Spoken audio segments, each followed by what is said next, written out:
The Tim and Tony podcast is brought to you by Tim. Why do you use Bucked Up? Because Tony, everybody needs a little help in their life. I found out a few years ago that I needed that extra push to actually do my workouts at the level that I wanted to be doing them at and to get the results that I wanted to out of working out. And so, one of the most frustrating things is when you're hitting the gym as hard as your body will allow you to, and you feel like you're not getting anywhere.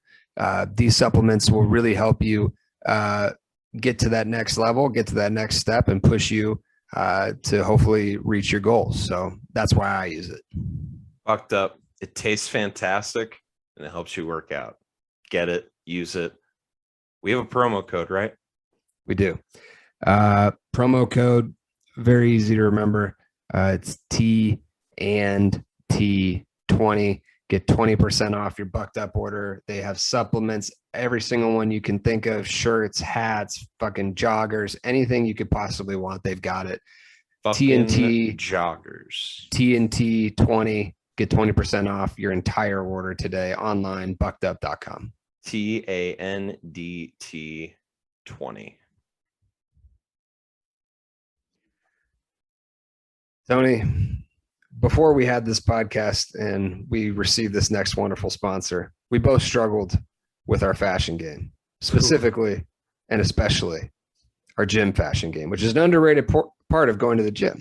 Yes. So please tell the people how they can get more excited about going to the gym and what company they can go to buy some stuff that'll make them feel better. So what's great is, wow, interesting. We're keeping that in. So all you got to do is go to TidalWear.com, because what you're going to find there is you're going to find some of the most comfortable and flattering, might I add, gym wear on the market. They got hoodies, they got sleeveless hoodies, they got tank tops, they got t-shirts, they got shorts, they've got compression pants, and they've got sports bras, they've got leggings, they've got all of it. It's fantastic. The quality is amazing. It's made for workouts, so they're durable, and it's just plain comfortable. So, Tim, what's that promo code? Very easy to remember. It is TNT15. That's TANDT15. That's 15% off your entire order. You can order one thing. You can order 13 things. You can order 100 fucking things. It's 15% off the entire order at Tidal.com. And if you want to order 100 fucking things, you do it, and you do it with the promo code TANDT15. Tim, do you care about sustainability? I do. Do you care about comfort? I very much do. Do you care about style? A little bit. Do you care about just looking good? I really do. I really do care about all those things. I didn't mean to put sustainability. It feels like I put sustainability a little lower on that list than I should have. But I care about those things deeply. And in fact, sustainability is actually one of the best parts about what I'm about to talk about. Allbirds, they make incredible shoes. They make incredible clothing. They make incredible socks. Tell us about it, Tim. Welcome to the program, Allbirds. We're happy to have you on board. Absolutely. These are, no exaggeration, the most comfortable fucking shoes I've ever worn in my entire life. And you don't have to just wear them when you're having sex. That's right. That's right. I can't believe we just put that in an ad. They look great. They feel better, and they're good for the planet.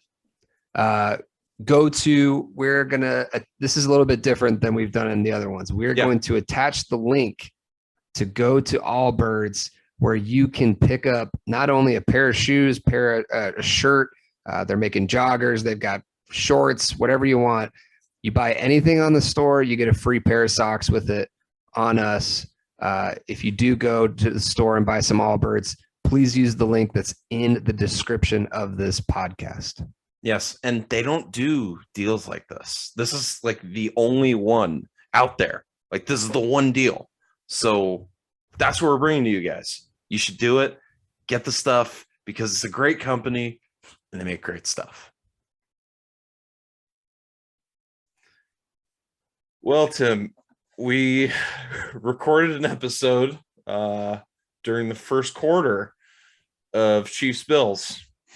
We recorded an episode talking about Tom Brady, Aaron Rodgers, Matt Stafford, and the legacy impact of this weekend. What we did not anticipate, which is why we were recording during the Chiefs Bills game. No, we anticipated it just fine. We didn't release that episode yet. We left room in our cold open just in case. And so everything's fine. But what we did not anticipate, though, was watching arguably the greatest game that we've ever seen on a football field. Yeah, I wasn't anticipating, was it 25 points scored in the last 2 minutes? No, it's like the last, some odd seconds. Yeah, so something like that. I've never personally seen anything like that with the lead changes, with having 13 seconds to go, getting well within field goal range. It actually reminded me a lot. This Bills defense is a lot better than they were last year, obviously. But last year, when they defended us horribly on the Hail Murray, as we like to call it in Arizona, this Bills defense, I mean, over and over again, it seems like when you really need them to come through, they just seem like sloppy. And I don't know why that is. They have a defensive head coach. But he's very defensive. He's very defensive. Very defensive. Seems like kind of an angry guy. Seems like someone who just comes home and yells at his family. But it seems like it's just a ball of stress. Yeah. But to have that many lead changes and to be confident, even with 13 seconds left, that, I mean, I like, if I was still gambling, which I am currently not, if there was a live line, yeah, I would have sprinkled a little bit on it, just the way Mahomes had it working tonight, because for most of the year, we didn't see that, but it's not like we don't think that he can pull that type of performance out. We even came on this pod and poured dirt on them. We basically said that their team wasn't very good. We said that they had a bad offensive line, bad defense, and that they were done. Shit happens, I guess. When you have one of the best quarterbacks in the league, shit can change. When you get a little healthy, shit can change. So here we are. It's also the weapons, though, that he has. I mean, like Josh Allen's incredible, but he doesn't have the kind of weapons like Tyreek Hill and Kelsey, to have the best receiving tight end in the league, to have at least a top 5 receiver in the league, and certainly the quickest. To have that kind of firepower just at your disposal whenever you want it is pretty crazy. And then they add McKinnon. So they're dangerous. And what was crazy is earlier on in the season, Kelsey looked old. Like, we made a point of saying it. He looked old. He looked slow. He looked like he was playing hurt. And, maybe he got healthy. And now we're seeing what he can do when he's healthy. They look great. I mean, not for nothing, the Bills won their Super Bowl last week.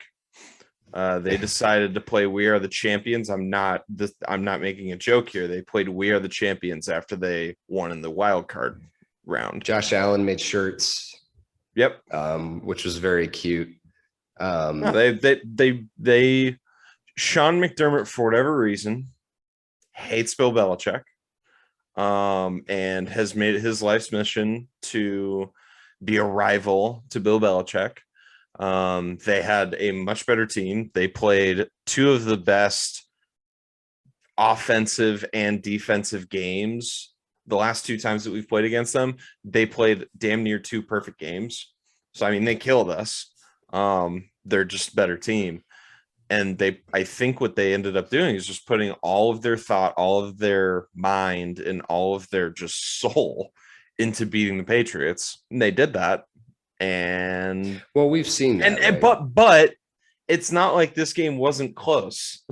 It's not like had one or two things that we had never seen before not happened, they'd be moving on to the next round. But it does not surprise me that once it got to overtime, it's like, no, they're done. It took them a while to get into gear. And to the Kelsey thing, it really felt like the Chiefs did with him what you guys have been doing with Gronk. Excuse me. Yeah. What's great about this is I keep, the more that we record, I, make jokes to Tim that we're an audio only medium. So, I coughing. literally cannot control the coughing, guys. No, it's hilarious. He was doing it before. I asked him if he was good. He took a couple drinks of water, and he just, we press on. I can do about it. We're professionals. We press on. Yeah, it really did feel like they were doing with him what you guys did with Gronk. Something about that. I think you giving praise to the Patriots is just making your body reject the sentiment, because every single time you say Gronk, it's just as though your body can't take it. So I will finish the sentence for you because I know where you're going. I'm gonna go get a cough drop.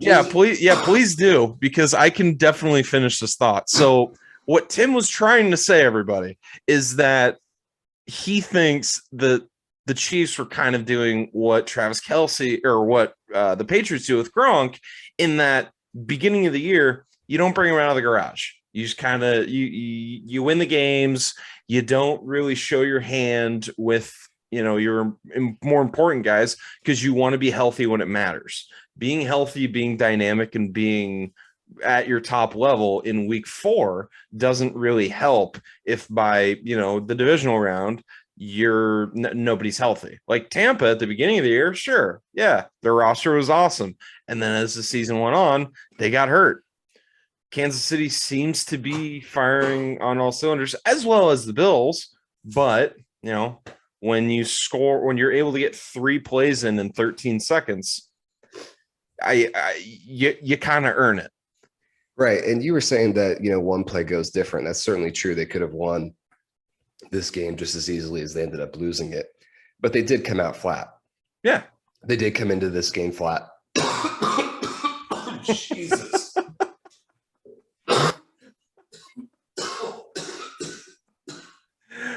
No. God, I'm having like a medical emergency on the podcast. Like, catch me at urgent care later on today. Yeah. No, of course I'm just kidding about that, because anyway, we won't go into it. Yeah. So, but yeah, I mean, when you come out flat like that and you get behind early, I actually think that the fact that they came back showed a lot of resilience. Yeah. To get behind to Mahomes like that, I mean, the Chiefs' defense has never been good, but right, losing Matthews certainly didn't help either. Right. But to be able to come back, they definitely showed me that they've taken a step forward. It's just not far enough. Well, and you see the tweets going around. And it's, Josh Allen is what you would think a Ford F-150 that could throw 75 yards is. He's just a big dude. He runs over people as a quarterback, and he's basically just a tight end playing quarterback. And so it's fun to watch. But again, Buffalo won their Super Bowl last week. They might even hang a banner. We'll see. I think they should really. What I was texting you during the game though, was it'd be really funny if Buffalo does this whole thing, they get to the Super Bowl and then just lose again and further just rip their fans' hearts out and lose their 5th Super Bowl. But we will not get to that because they lost today. But the main thing that I wanted to complain about, and then we'll throw it to the main pod, our overtime rules. This is gonna be my definitive bitch about the overtime rules thing until it changes. I'm gonna try and not do any other rants about it. This is gonna be it for me.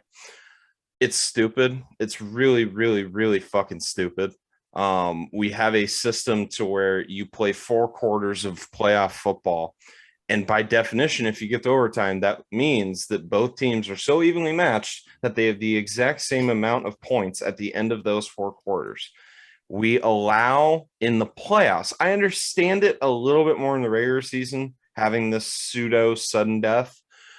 In the playoffs, it doesn't make any sense because then it just goes down to really who wins the coin toss. Historically, that's what we've seen. Who wins the coin toss? Because by then the defenses are fucking exhausted. So it's just stupid. There's no reason for it being a pseudo sudden death where, oh, if they get a field goal, then the other team gets a chance. But if they score a touchdown, then it's just over. I don't like that at all. I've always said my entire life, put the ball on the 50, you get 1 first down, and you just keep going back and forth. And until you basically do it like baseball with innings. After each inning, if there's a team that has more points, then that's the winner. If it's tied at the end of the inning, then you keep going. So you are what is termed by the old heads, and everybody gets a trophy kind of guy. Right. You're an everybody gets a possession. Right. I'm into no matter how well your defense plays. Yeah. Oh, okay. So everybody gets a trophy. Everybody gets a juice box. Yeah. Here's the thing. I'd have to do some more research on this because this is going to be completely anecdotal. And again, this is actually, I do have something right here. Since 1994, only 40% of teams that win the coin toss win the overall game. I don't know if that's true, but that was before the rule change is what I'm saying. Yeah, but that's a pretty big sample size if that stat's accurate. Like I said, we're recording this right after, so I'd have to do some more digging on this, but it does seem like the team, we have 2 very famous examples of it not working out. Your team winning a few years ago against the Chiefs, and now that's, but it does feel like, and us winning against the Falcons in the Super Bowl. Right.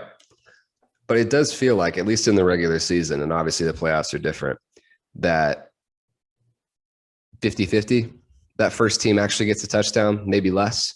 So no, but I'm actually in favor of making the team stop them.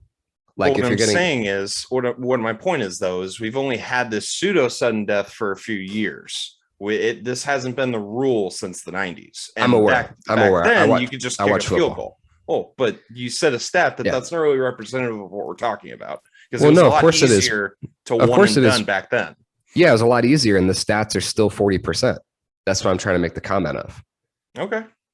It's like it was a lot easier, and you're still not winning half the time. So, I see where you're coming from, that if you're just trying to make the most entertaining product possible, and that's what the NFL is doing, I don't understand why they don't do that. Because ending every overtime game regardless on a 4th down Hail Mary essentially would be very entertaining. And who makes the rules? The NFL, right? No, I'm aware. Like, from a purely entertaining perspective, I'm with you. I think that I'm not all the way on the side of we should change this yesterday, because I really do think that the vast majority of the time it doesn't end in one possession. But when it does like this, it does feel kind of unfair, I guess. But if you're the Bills, you're the number 1 defense. Like, you have the number 1 defense in the league. You can't stop them once. For me, it's not a fairness thing, though. I could give a shit what's fair or not. That's not my point. It just feels like such a hollow way for a game like this to end. Someone scored in 13 seconds, and then we go into overtime. There's 1 possession, and because it ended in a touchdown, the game's just over. It ends flat. The game could have been better had the rule been my sort of innings thing, or just play normal football, or like a quarter, just like the NBA does. Like, there's plenty of other ways to do this without it just like, oh, well, they scored a touchdown at the end, so they win. I will say, though, that the walk-off touchdown is still the most exciting play in football. Like, while it would be exciting to see every overtime game end with a Hail Mary, seeing a game end on a walk-off touchdown is still the thing that gets you off your couch the most to me. See, I still think that's the most exciting play. And so even though I'm turning on my point in literally 15 seconds, I actually think that the most entertaining version of this is when a team wins walking it off. Nah. Because in every sport, there's a version of that, right? You have a walk-off shot, you have a walk-off home run. Football's is a walk-off touchdown, where if you score in that situation, it's over. And I think that those are the moments that are remembered. And so I'm still kind of the belief that it would be fair, quote unquote, to do it, but you'd be taking away pretty cool moments, like we've seen in the past. I just get mad. When I see it, it's just like, oh, it's over. Cool. That was fun because they won a coin toss. Cool. Yeah. That's fun. Yeah, life's not fair. In the playoffs, again, it's not a fairness thing. It just feels stupid. I'm not coming on here saying, it's not fair. They didn't get the ball. I'm not doing that. I'm not. I don't give a shit. Was that like an impression of Ben Shapiro? No, maybe that, you know what? I think implicitly. Oh, because he's always the one that makes fun of people of what I'm saying right now. He would be just right in line to be like, look, you know, I don't think that it makes all that much sense. I mean, if you look at the numbers, then it's 40%. So I don't know what you're. Anyways, that was my bad Ben Shapiro impression. No, it wasn't bad. I actually wanted to punch you in the face. Like I want to punch him in the face every time. Well, fantastic. But no, he's the number one poster child for bringing bullying back, in my opinion. But yeah, keep going, Tony. No, I'm just saying, I don't think we bully kids enough. Like if Ben Shapiro got through, we need to bring bullying back, is all I'm saying. That shit can't be allowed to just mature into an adult who ruins the lives of half the country. Well, this has been a shit show of a cold open. But that shows it's very indicative of the game that we just saw. A touchdown was scored in 13 seconds in 3 plays because they kept their timeouts. Guys, this is another reason why you need to keep your timeouts. I forgot to mention that. It was beautiful. Everybody had all their timeouts, so all this shit was able to happen at the end of the game. If it was Bruce Arians or somebody else stupid, probably don't have these moments because, you know, they had to save their 3rd and 17 attempt with 11 minutes left in the third quarter. That's my favorite one, is when it's like it's a throwaway play that you're just trying to create some more room for the punter, basically. Yeah. And you call the timeout to avoid the 5-yard delay of game penalty. That's the worst. Yeah. Like it's the worst. It's like, there's guys, like if you're calling a timeout, it better be like 4th and 1. We're on our 1, down 7 with 6 to go. Like you've got kids with Madden have better time management skills than some of these fucking coaches. So every single child that has owned a Madden game, just by owning it, means that you've played it at least enough to be better at clock management than, I would say, half.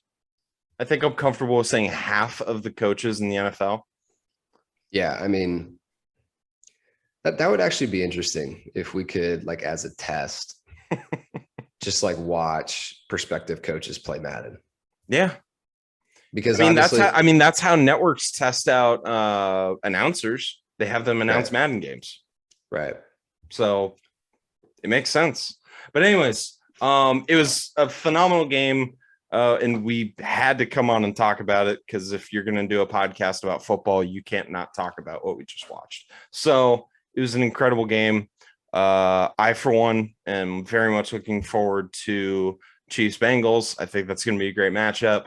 And then we've got the NFC West matchup, not including the Cardinals, Rams and 49ers. Yeah, my personal hell. So should be fun. We just missed Brady Jimmy G. We just missed it. So, and in true Rodgers fashion, we also missed Rodgers Brady. So, yeah, we saw that last year. Yeah, and we saw how it ended. So, anyways, Elvis Monroe, please play us in.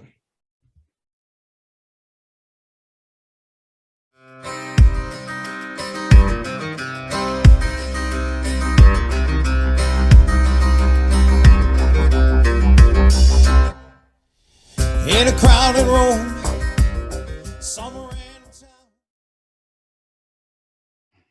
So, Tim, we just watched the absolute coked out on LSD high divisional round playoff game that was the Bucks and the Rams. Now, I want to come on here and talk about three human beings, mainly Tom Brady, Aaron Rodgers, and Matt Stafford. The easiest one is Matt Stafford deserves a lot of credit for what just happened. He does. Because he made plays to win that game late in the game against Tom Brady. 366, 2 touchdowns. Like, Matt Stafford just joined the chat, in my opinion. Yeah, I mean, first with the Stafford thing, it really highlights, I think, how stupid some of our sports talk radio is, because I was regurgitating it as well. It's like, well, he's never won a playoff game. It's like, well, he was also a part of the most dysfunctional organization that we've maybe ever had in football, at least. I mean, I can't think of one that's more. So it's so hard to judge these guys, even at the position that we know getting that position right can affect the fortunes of your team more than any other position, maybe in sports. So it kind of gives me this sense of like, what the fuck are we doing for like 365 days a year? Like we watch these games and we try to come to conclusions, and ultimately the answer is sitting right in front of us. I mean, you know this, Tony, and a lot of people listening know this. If you are working at a dysfunctional organization, it does not matter how talented or good you are individually. It really doesn't. One person, even in football, even a quarterback, can only do so much. There's a lot of things that have to go right in order for this thing to work. And I feel like I'm having another apology tour podcast like we had with Aiton about 6 months ago. Well, okay. So everything you just said can be right and wrong at the same time, right? So everything that you just said can be easily applied to Matt Stafford, because he was on a Detroit Lions team historically has never been good. Historically has been a joke. Historically, their biggest accomplishment is they somehow have some Donald Trump P tape on Fox to get them to play them every single Thanksgiving. I don't know why. Wasted Barry Sanders' career. One of the greatest players ever. Wasted Calvin Johnson's career. Like, it just some of the greatest players in the history of the NFL just wasted them. And, wasted Matt Stafford. Am I calling him one of the greatest players that's ever played the game? No. But what I am saying is, at one point before the, now that there's an extra game, all the historical stats are going to get skewed, and there's going to be a lot more quarterbacks throwing 5,000 yards. But at one point, Matt Stafford was on a list of 3 guys that had thrown for 5,000 yards in a season. Like, it's one thing to say about Matt Stafford that he's never won a playoff game. The rest of his team's awful. His defense was never good. He had fucking Matt Patricia as his head coach for a while. And obviously that wasn't who he had for most of the time. But that's an example of people that he was dealing with. Now, the same people are going to be saying the exact same thing that you said about Aaron Rodgers. Here's the difference with Aaron Rodgers. They never went 0-16. Their franchise is not nearly as dysfunctional as Detroit.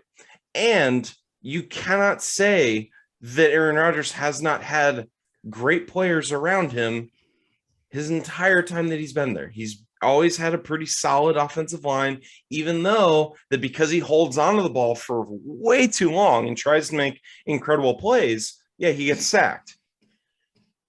But he has time. His defense isn't always awesome, but his defense isn't always trash like Detroit's. And he always has had pretty solid receivers. Now, there's arguments that, he's created them. But the fact of the matter is, Matt Stafford's really only ever had one good receiver before getting to the Rams. And that's just true.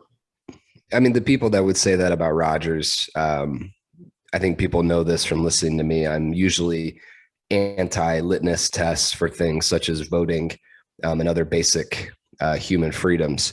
I really do believe there should be a litmus test for having a fucking Twitter account, because the people that were tweeting out when it was 27-3 in this game, y'all were coming after y'all better come after Brady as hard as you came after Rodgers. Like, I'm sorry, like you're just not intelligent enough to have that kind of power. Like, we give driver's licenses out to make sure you're smart enough to drive. Right. If you have that take, you're not smart enough to have a fucking Twitter account. We don't give out gun licenses, or sorry. Oh, sorry. We do give those out to we give those out to anybody. I mean, sorry, different topic, different podcast. Sorry. Yeah, no, it was just flowing out of me. Anyways, Aaron Rodgers, for those of you that are defending him, why? Just because he makes some incredible plays. Here's the deal. You know that there's a difference between Detroit and Green Bay just by looking at their regular season records. Regular season, Aaron Rodgers is phenomenal. That's why he wins MVPs. They win games in the regular season. That's what they do. So that means they're a good team, or at least are capable of winning. Detroit would always be around 500 because they weren't that good of a team and were really only ever around 500 because of the quarterback that they had.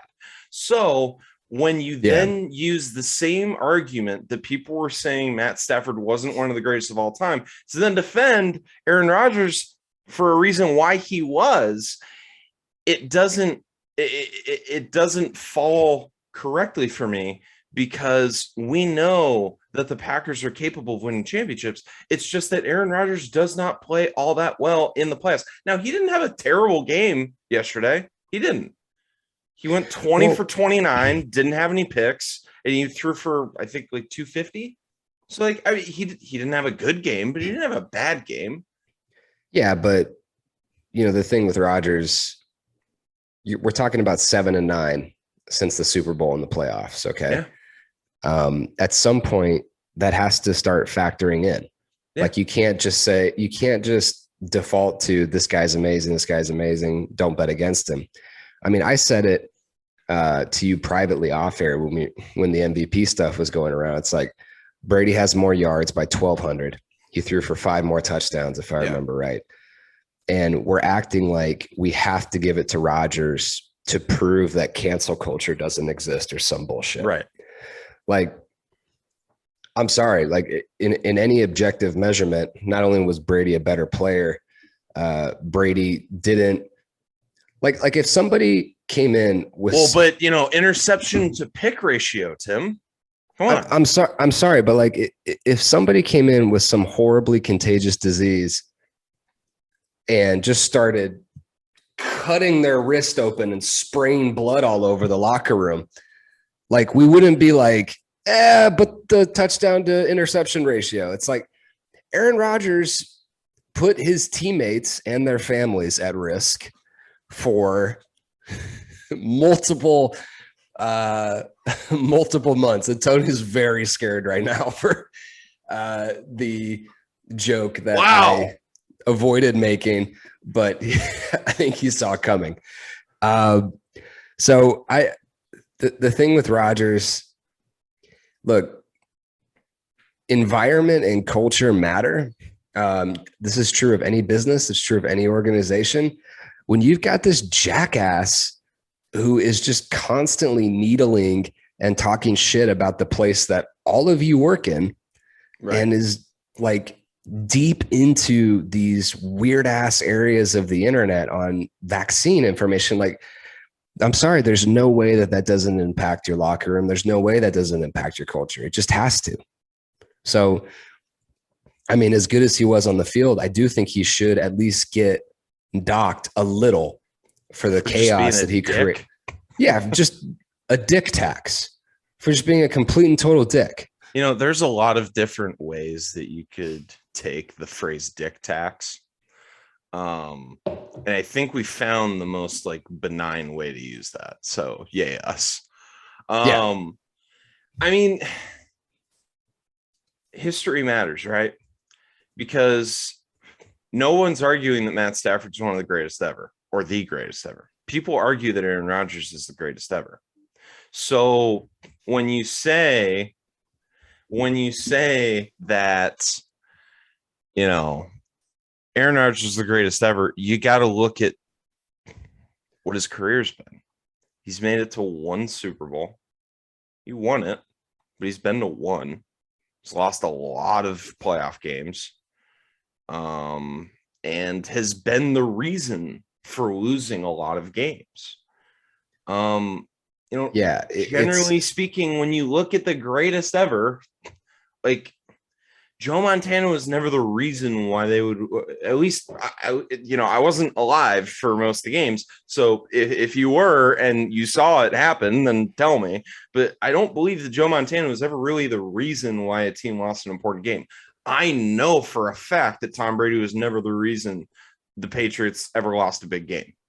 He was never the reason. He never had such a poor game that it inhibited the team's ability to win a big game. And I mean, there's been a lot of counterpoints to that, basically saying he's the most talented quarterback ever. And what's funny, I know, but what's funny about that, what I would always respond to is Jay Cutler had the best arm I've ever seen in terms of just ability to throw the ball downfield. It's like, congratulations. He's super talented. He has, his mechanics are all over the place, but yet it still gets the results that you want. But at the end of the day, like this is like at the end of the day, talent is only worth so much. Zach Wilson is more talented than Mac Jones. 100%. Like what are we talking about? That doesn't mean 100%. Anything. And Brady's even leaned into it a couple of times. He said, if I had his talent, I don't know how many Super Bowls I would have won, type of thing. Yeah. But it's like, congratulations. You're very, very talented. You're also a prick. And it makes it worse, by the way. It does make it worse. It makes it worse. Like, I don't think that the people that are saying that he's the most talented are doing what they think they're doing.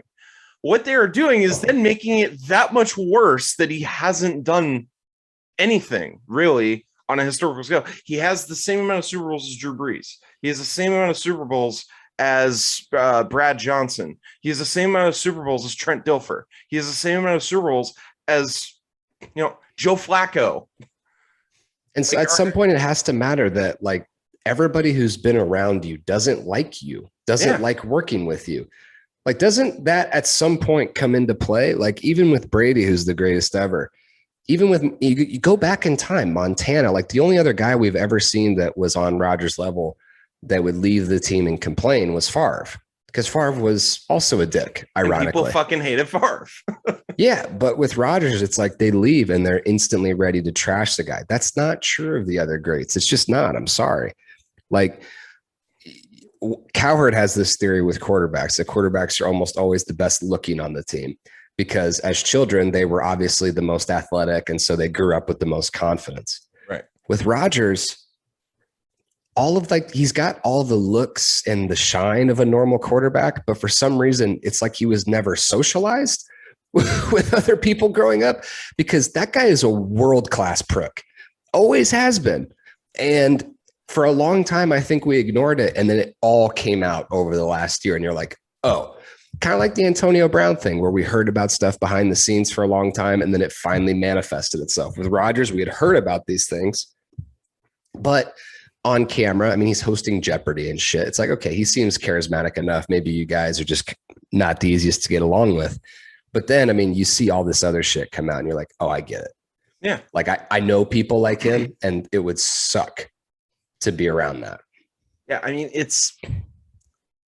it has to be said that Tom Brady has been in the NFC now for 2 years. Aaron Rodgers has been in the NFC for his entire career, and they have the same amount of victories against NFC teams in the playoffs. Like it has to matter at some point. At some point, right? Like at Like you some can't point, just brush it off. at some point, all these different stats, like, yes, if there's one stat that you pick out, like touchdown interception ratio, if there's one stat, and that's the only stat, if there's one stat that you can pull out that makes your point versus 74, the 74 have to matter because they're not each in a vacuum. Not 100%. the one stat doesn't prove something, but all of the stats, if all of the stats are showing that time and time and time again, there's one dude that is so unbelievably better than the other, that kind of transcends what their positions are. Because again, just because I'm defending Matt Stafford for his position, that doesn't mean that then that same defense can be used for Aaron Rodgers, because the defense is being used for two different means. The defense is being used to just legitimize one of the guys in Stafford, whereas the defense doesn't really, like, no one's arguing that Aaron Rodgers isn't a good quarterback. People are arguing that Matt Stafford isn't a good quarterback, which is wrong. But people are then saying, well, then how are you saying that Aaron Rodgers isn't the same level? Because it's a different argument. And if you can't see that, then I don't know what to, I don't know how to explain it. Right. And I went back before this game and I was looking at Matt Stafford's offensive line ranks, because this year they ranked just inside the top 10. Right. Going back, if I remember right, they didn't rank higher than 19th. On Pro Football Focus on any team that he's had, which tracks. So this is the first time that Stafford has had comparable talent to Rodgers. And I'm sorry, I would take him right now. He just beat Brady. I take him. Like, I don't know if their careers are reversed, how it turns out, but it's very clear Aaron was blessed with this incredible situation and has been a petty fucking child about it for a long time now. It's fucking annoying. Whereas Stafford, I mean, was literally like, Aaron thinks he's got it bad. Stafford was in actual dysfunction for the last decade. And never bitched. I don't want to do a Matt Stafford jerk off fest, but what I do want to do is make the point. Green Bay, you think you have it bad. There's plenty of other dudes that have it worse. They just don't bitch. They just don't bitch about it. And they don't hold themselves up as this higher being. And so it just kind of, it's not talked about. So that's as much as I want to talk about Aaron Rodgers, because quite frankly, I think this year specifically is a perfect microcosm of who he is. He's going to win the MVP. I hope he enjoys it. I you know what? That's cool, man.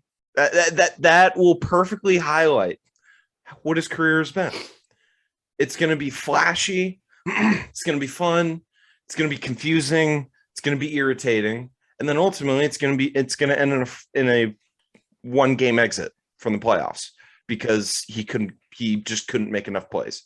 Like, last thing on Rodgers is, obviously we're getting to the point where we're starting to realize how quarterbacks and how famous athletes get remembered. My kind of out there prediction for Rodgers is that I think he's going to get lost in the shuffle 20 years from now. I really do, because we're going to talk about Manning. We're going to talk about Brady. We're going to talk about Breeze. We're going to talk about Roethlisberger. We're going to talk about Mahomes, Wilson, all these guys. And I think Rodgers is going to be this weird one, because you can't, 20 years from now, you won't be able to just mention Aaron Rodgers without saying all of the shit that came with it. It's like mentioning Malone now. It's why there's not a lot of conversations about it. Because did you see we're recording on the day of the Patriots, the Bucks. The Patriots are very much not in the playoffs anymore. The Bucks Rams game, where there was a very funny I shouldn't say funny, a very interesting, thought provoking message out from John Stockton. So, it's funny that you bring up Karl Malone, but go ahead.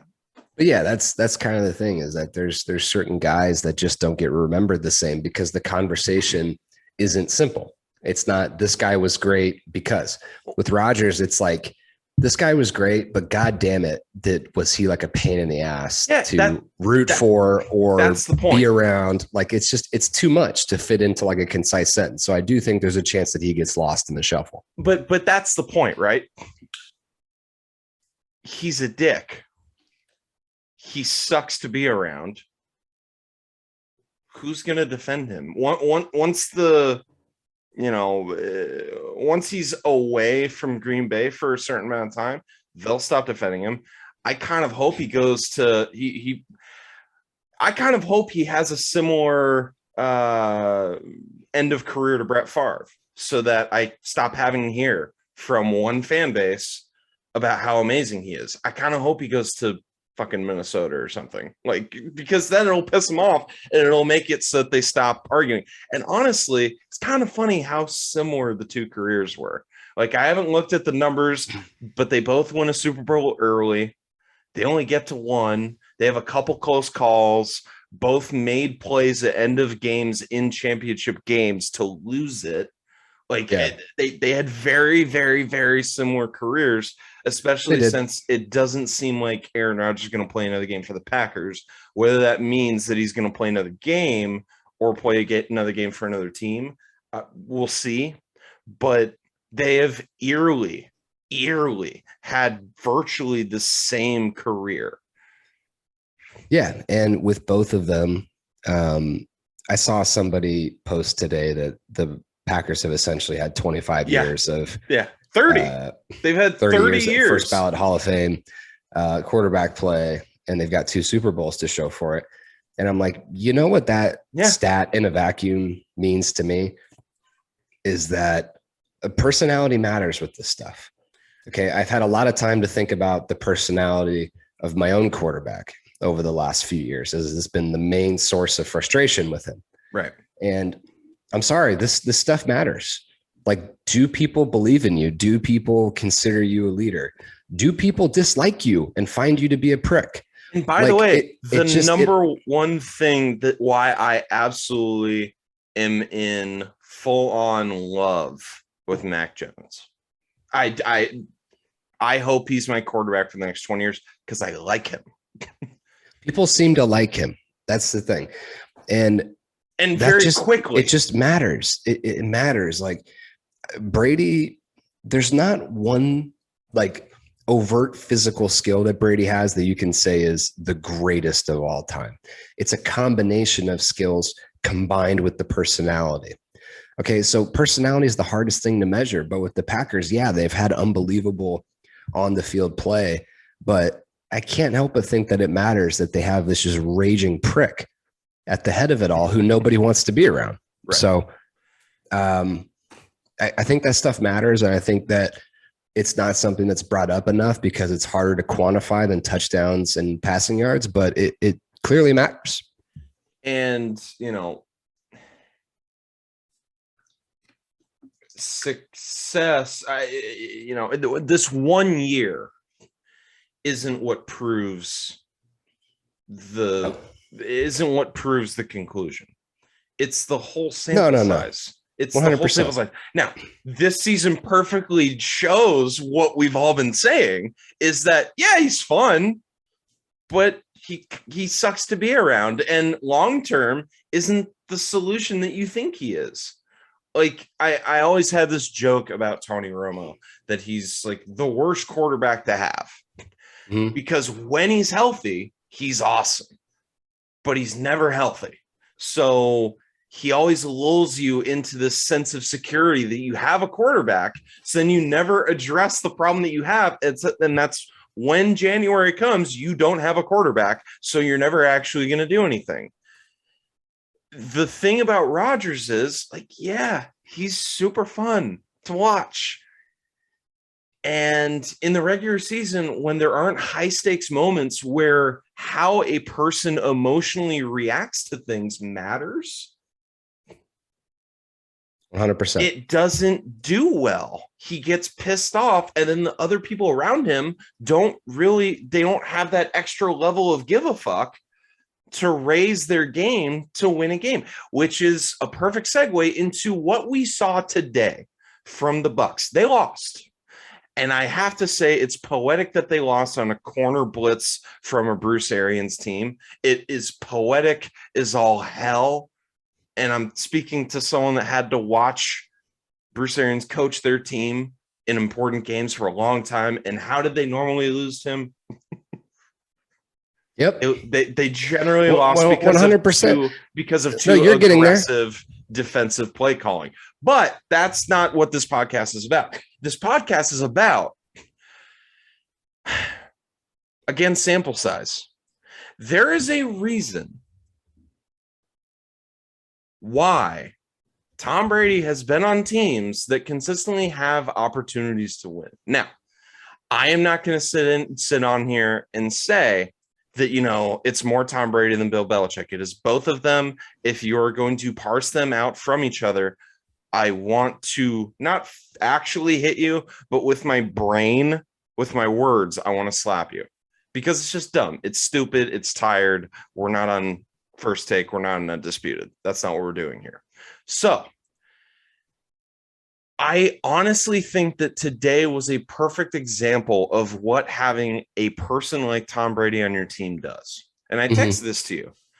When you have someone that you like, when you have someone that you want to be around, when you have someone that, hell, even his mere presence makes you want to sign with the team. We have stories from guys like Martellus. And take less money. You have young stars. You have young stars on defense in Devin White and others that took less money to stay so that they could keep the band together. Now, they weren't healthy, which happens. It's not an excuse. It's fucking football. And they lost. Yeah. So they fucking lost. It happens. But that's what they did. And it shows that these guys give a shit and want to win for Brady. Right. And when you're down and that little thing is there, that guy's in your huddle. That guy's playing quarterback for you. You already know that you're not done no matter what. It was 27-3. And they were one corner blitz away from going to overtime. Right. And it seems and it feels like to me as a Patriots fan that Tom Brady's never lost in overtime. I have no idea if that's true, but it certainly feels like it. Right. And, one of the things that I was thinking when Matt Gay missed the kick was that it's almost like just Brady's presence alone fucks with these guys. Yeah. Fucks with the other team. Because Matt Gay, all the way up to that kick, is thinking, if I make this, I beat Tom Brady. If I make this, I beat Tom Brady. If I make, you can't help it.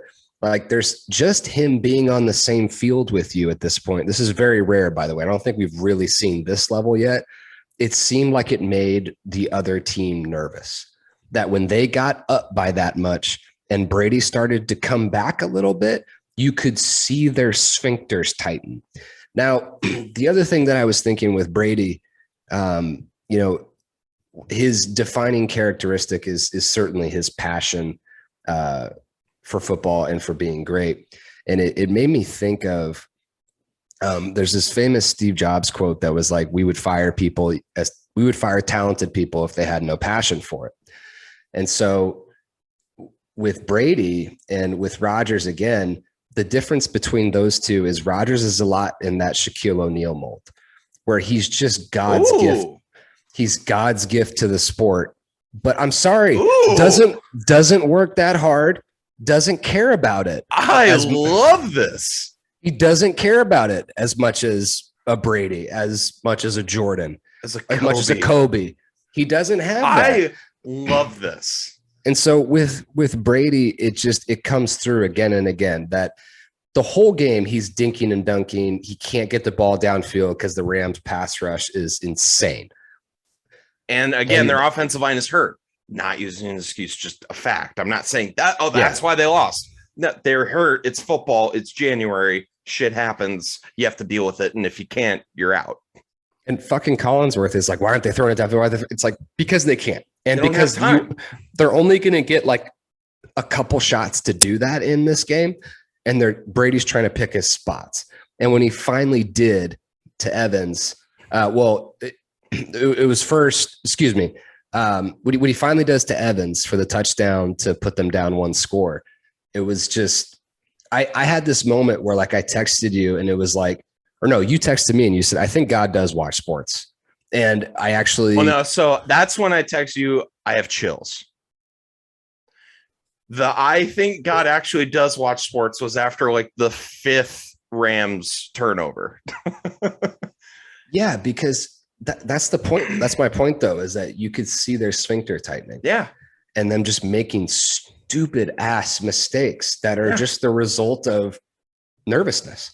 Yeah. Because those plays are practiced a billion and one times. Like there's not even it's just muscle memory, and they fucked them up because it seemed like the guy that was on the other side was fucking with their heads. That's the only explanation I have. The center is hiking the ball without the quarterback even motioning for the hike and not even looking at the center.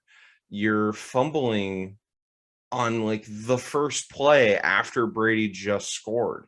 You're making these just weird mistakes that you really haven't made all season. And you're making it in these points of the game where, you know, these players, like if we know that it's a big situation, these professional athletes that have played football their entire lives certainly know that it's a big moment in the game. And, you know, just like I said, that having Tom Brady on your team, I think just increases your ability to do certain things in high pressure moments.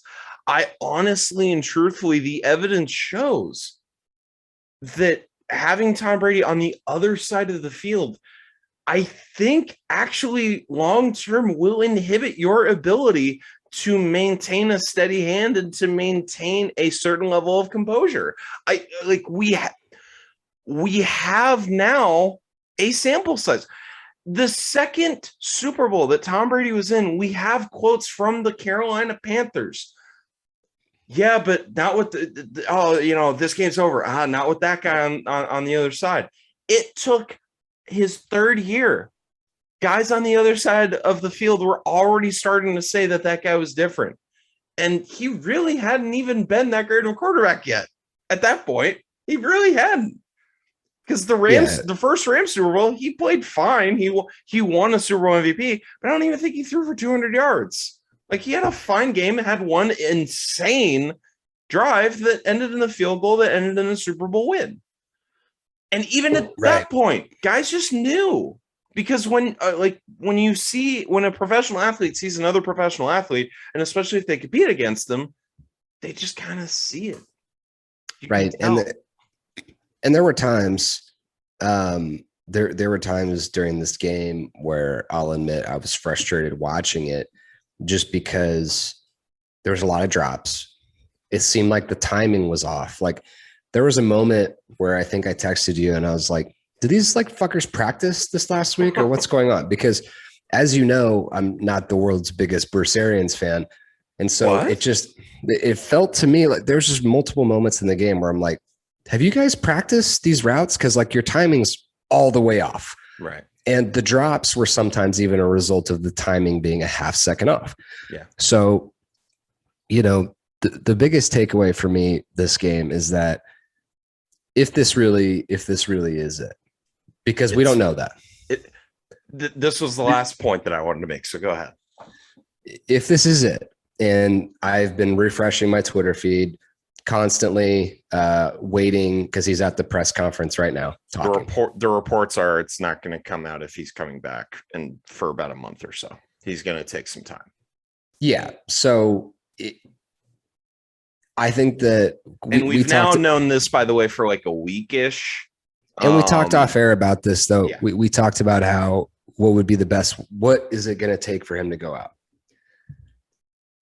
I actually think that what happened today, short of the Super Bowl, short of winning a Super Bowl and him having an epiphany at the end of that Super Bowl, is actually the best way for him to go.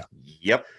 Because you're looking at next year, it's going to be very hard to keep this going again, although we just saw people be willing to take pay cuts to come play with him. And we just talked about how he has like a mysticism about him. So who fucking knows? 100%. All of that being said, when you come back like that again, and by every time Brady got down for the last 4 years, they would always say 28-3, 28-3, 28-3. And it got to the point where it was annoying. And I was like, okay, guys, like not every Not to me. Sometimes you're just down, right, by 3 or more touchdowns. But in this game, to have him show that he still had it, they still had that magic in him to come back, and then to lose through no fault of his own at the end. Yeah. If he was going to go out in any other way, because I don't think it's possible for him to go out after winning a Super Bowl. No. I think this might be the best way. And, as we're recording, never mind. Wasn't a turnover. But as we're recording during the Chiefs Bills game, this looks like it's going to end up being a really good game. But Jeff Howe, one of the sports writers that's been following Brady for a while, he tweeted out, Brady fumbling only to then advance the ball about 30 yards. That really is just an advanced level play. Smart by him. Good move. But I mean, that's obviously a parody of how people say, his mistakes are even intentional to benefit the team. Though I am one of those people that thinks that the, throws into quadruple coverage on 3rd and long that end up pinning the team back on, their own 5. I do think those are intentional. That is a hill that I'm willing to die on. Maybe I'm part of the problem, but that's not the point. The point is, if this is truly his last game, if this is truly how this career ends, it's perfect. In a lot of ways, yeah. Because they weren't close to a Super Bowl. But the last moment of the game, Brady kind of won, right? This team wasn't good enough to win a Super Bowl either, and it's not going to be. I wouldn't say that they weren't good enough. I would say that they weren't healthy enough. But I mean, I guess, but that's kind of the same thing, right? Yeah, this team wasn't good enough to win, and I think he realizes that after being around for so long, that it was going to take pulling a horseshoe out of their ass just to win this game. Yeah, and he did, by the way. He did. Just they couldn't follow it through the whole way. The defense did to some degree, but at the end they broke. Oh, and it came down to, I wonder if Bruce Arians is going to corner blitz like he always does in these moments. And he did, and it got burned because he decided to send the corner that was guarding Cooper fucking Kupp. So this is why the Todd Bowles stuff. You had a safety guarding Cooper Kupp on the most important play of the season. This is why the Todd Bowles stuff bothers me. This is why when people are like, X number of teams want to interview Todd Bowles, he's such a genius. It's like, no, I watched this. I watched this for a long time in Arizona. I hope either him or Vance Joseph end up as the head coach for the Jets or the Dolphins. You already had Bowles with the Jets for a while. I know, and it was great. Yeah, bring him back. I mean, teams are too good at this level for you to do the same thing over and over and over again when people know it's coming. It's just, I'm sorry, like I'll never be in a position to be an NFL coordinator. Don't say never. But yeah, well, never say never. Josh McCown is going to be the fucking Texans coach. So, hey, Eric Spoelstra started in the mailroom or the video room, man. Come on. That's right, dude. I just got to get a job in the fucking Lions mailroom, work my way up. But it seems pretty obvious to me that your strategy can't be so predictable as to people like, no matter what it is, it doesn't matter how good a play is. If people know it's coming all the time, like a corner blitz, or you're just going to send the house on 75% of plays, they're going to figure it out. The only way for someone not to figure it out is if you have the perfect mix of players like the Rams do, where they can put pressure on you just rushing for. Right. Because their front line is so good that it's like they don't have to blitz you. They can get pressure. And that's when you can fool people. Because if you do blitz people, often there's almost nothing you can do about it when they're that quick. Right. So it's the Bulls thing. Every year we see this coaching carousel thing where people go after the coordinators of teams that win a playoff game.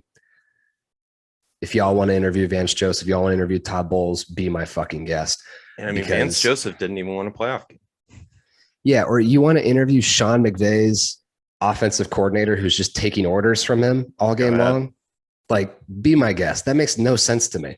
Go ahead. Like, again, I don't know who makes more sense than that, but the guy taking orders from Sean McVay does not.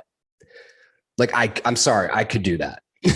Like, what that guy's doing, I could do that very easily. Just yes, Mr. McVay. Yes, Mr. McVay. Like, and for way cheaper. For way cheaper. I'm hell.